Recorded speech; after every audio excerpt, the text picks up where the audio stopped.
इतिहास की दुनिया में आपका अभिनंदन है दोस्तों। इतिहास पाठ में आज हम चर्चा करेंगे हिंद यूनानियों की, यानी इंडो ग्रीक्स की।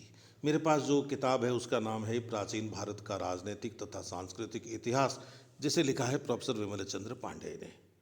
मित्रों, पांडेय लिखते हैं कि सिकंदर महान विजेता तो था ही, उसके साथ साथ उसके कार्यों ने यूनानी संस्कृति और सभ्यता के प्रसार में भी योग दिया। प्रोफेसर पांडे ने जो लिखा है, ये जो पहली पंक्ति है उनके अध्याय की, इस पंक्ति के आधे भाग से तो सहमति है, लेकिन आधे भाग से नहीं है। जब वे कहते हैं कि सिकंदर महान विजेता तो था ही, सिकंदर महान नहीं था।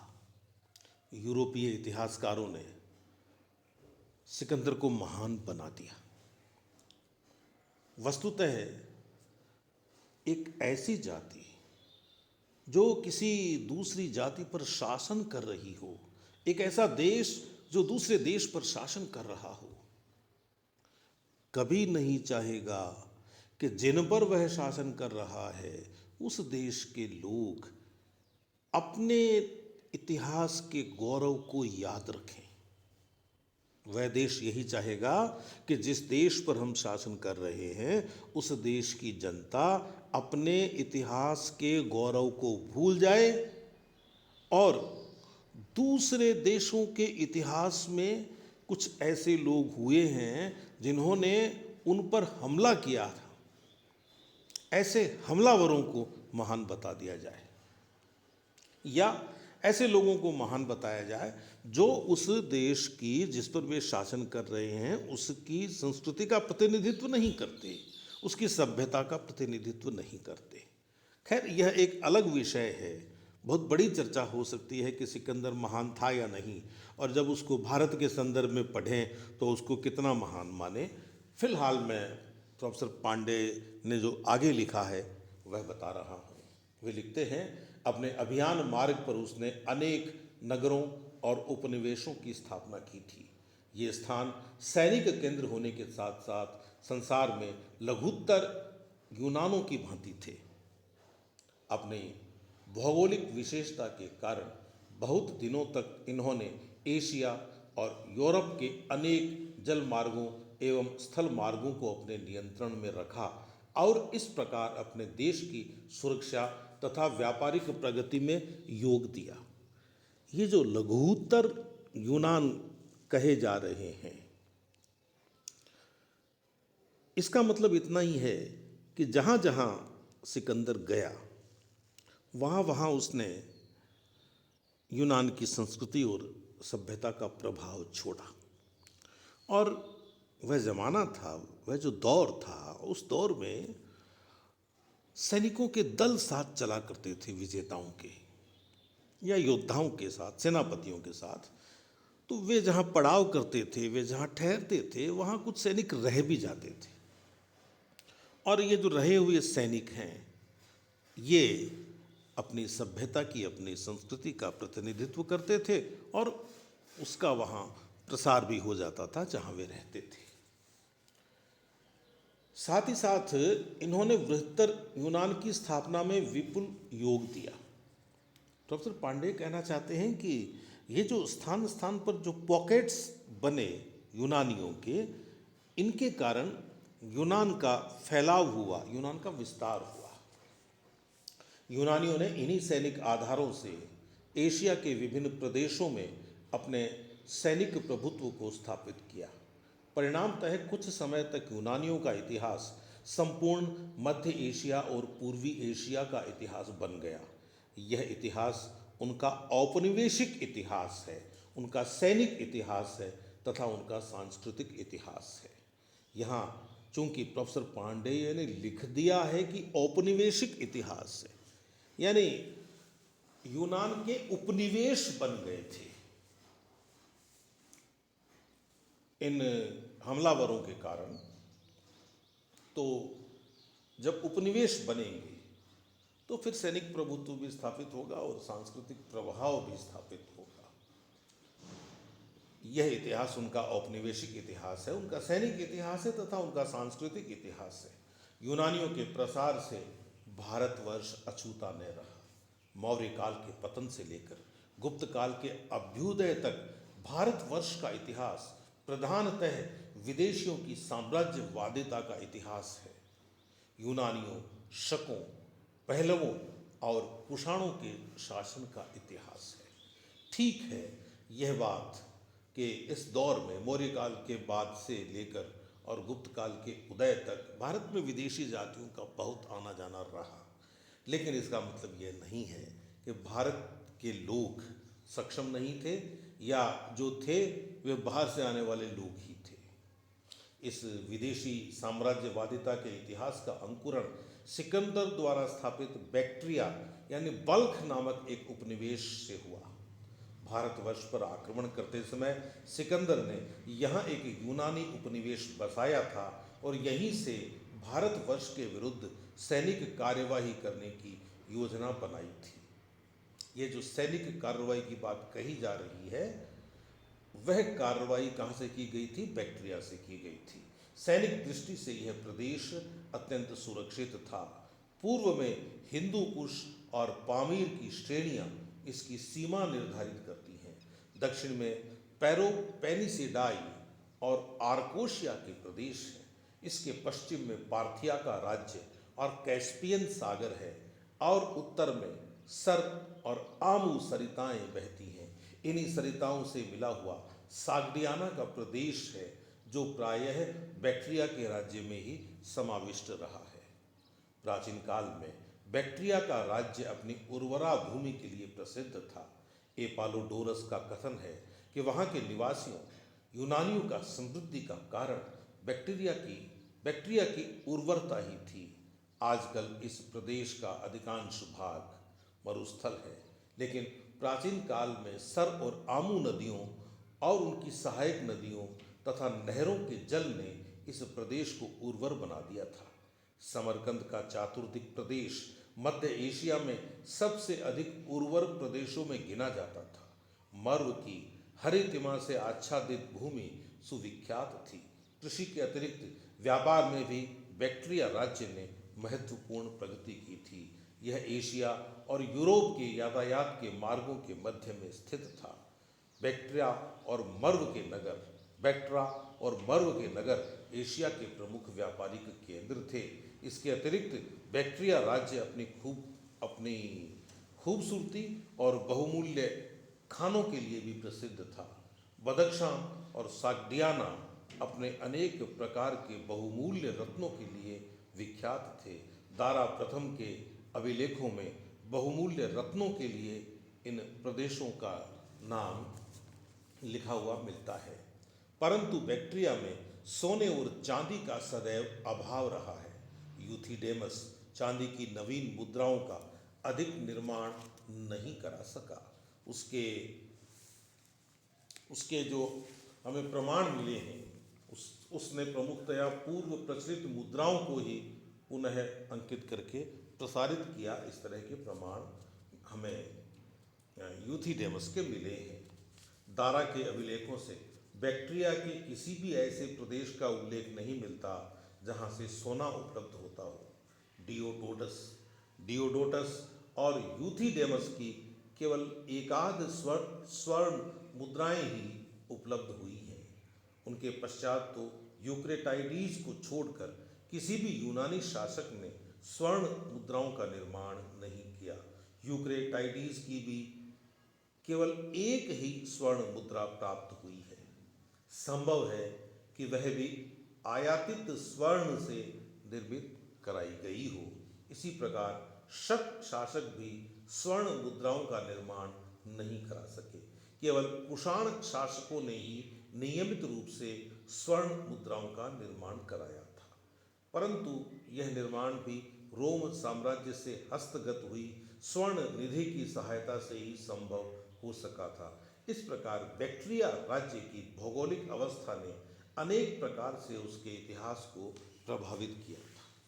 तो ये तो मित्रों बैक्ट्रिया की बात थी। अब हम डियोडोटस वंश की बात करते हैं।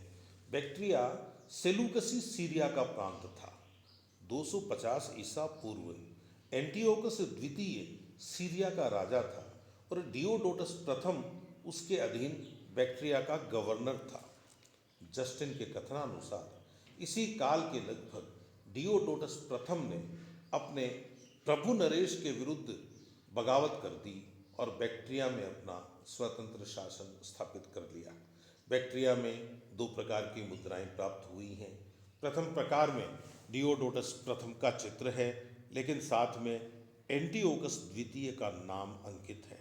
इससे अनुमान किया जा सकता है कि यद्यपि डियोडोटस प्रथम एंटिओकस की अधीनता में ही बैक्ट्रिया प्रांत में शासन कर रहा था,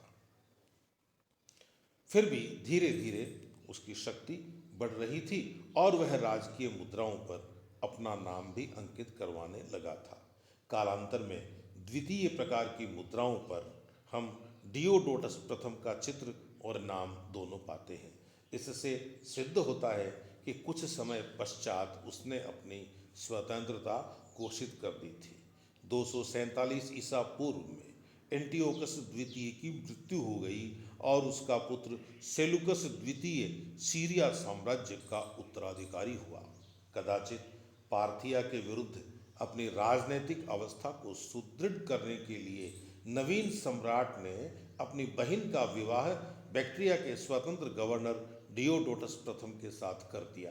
इस प्रकार सीरिया सम्राट ने बैक्ट्रिया के स्वतंत्र राज्य को समान स्तर पर मान्यता प्रदान की और उसके साथ मैत्रीपूर्ण संबंध स्थापित करके अन्य अधीनस्थ प्रांतों की उदीयमाना विद्रोहात्मक प्रवृत्ति का दमन करने के लिए अपनी स्थिति सुदृढ़ की। 248 ईसा पूर्व में डियोडोटस प्रथम की मृत्यु हो गई और उसका पुत्र डियोडोटस द्वितीय राज्याधिकारी हुआ। उसने अपने पिता की नीति का परित्याग कर दिया और सीरिया के विरुद्ध पार्थिया से मैत्री संधि कर ली। डियोडोटस द्वितीय की विमाता सीरिया वंश की थी, अतः उसे यह नीति परिवर्तन अरुचिकर लगा। इसके साथ साथ बैक्ट्रिया के यूनानी निवासियों को भी यूनानी सेलुकसी राज्य सीरिया के विरुद्ध अपने नवीन नरेश की नीति अप्रिय लगी। उनके लिए यूनानी सीरिया पार्थिया की अपेक्षा अधिक निकट था। इस राजनीतिक परिस्थिति ने अनेक महत्वपूर्ण परिणाम दिए। डियोडोटस द्वितीय की विमाता ने यूथिडेमस नामक एक सरदार से पुनर्विवाह कर लिया। कदाचित राज विमाता की प्रेरणा और सार्वजनिक असंतोष का लाभ उठाकर यूथिडेमस ने डियोडोटस द्वितीय का वध कर डाला और बैक्ट्रिया में 235 ईसा पूर्व में एक नए राजवंश की स्थापना कर दी। इस समय तक सेलुकस द्वितीय की मृत्यु हो गई थी और एंटिओकस तृतीय सीरिया का सम्राट बना। यह एक महत्वाकांक्षी शासक था। सीरिया के विलुप्त गौरव की पुनः स्थापना करने हेतु उसने बैक्ट्रिया को पुनः अधीन करने का भगीरथ प्रयास किया। पोलिबियस का कथन है कि उसने यूथिडेमस को 208 ईसा पूर्व के लगभग बैक्ट्रा नगर में घेर लिया। 2 वर्ष तक घेरा पड़ा रहा। उद्धार का अन्य उपाय न देखकर यूथिडेमस ने अंतिम चाल चली। उसने सम्राट के समक्ष नम्रता से कार्य किया और कदाचित उसके सम्मुख यह मत प्रस्तुत किया कि मैं सेलुकस वंश का विरोधी नहीं हूँ, मैंने तो स्वयं उस वंश के विरोधी डियोडोटस द्वितीय का वध किया है।